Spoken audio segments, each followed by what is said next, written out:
अस्सलाम वालेकुम। मैं ਤੁਹਾਡਾ ਆਪਣਾ ਹੋਸਟ ਡਾਕਟਰ ਮੁਹੰਮਦ ਇਰਫਾਨ ਮਲਿਕ ਤੇ ਤੁਸੀਂ ਸਮਝਦੇ ਪਿਓ ਮੇਰਾ YouTube ਚੈਨਲ ਪੰਜਾਬੀ ਟਾਈਗਰ ਲੋ।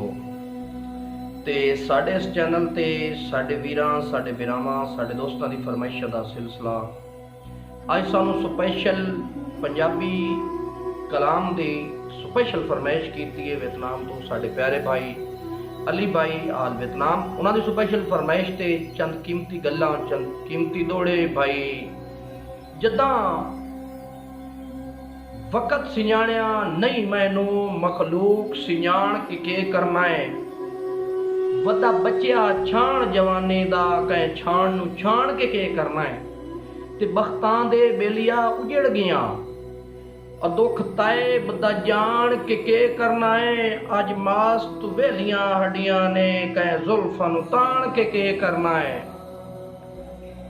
भाई बहु सोना है तेरा चन हर पास्यों भाई बहु सोना है तू चन हर पास्यों तेरे होठ चुमा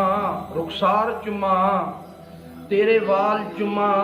दिल नाल चुमा तेरी मुंह दी हिक हिक गाल चुमा ते तेरा रंग चुमा या अंग चुमा तैकू ला के सीने नाल चुमा तैकू चुमदिया यार डॉक्टर दी जिंद निकले मैं इवें सिख दे नाल चुमा यातियां।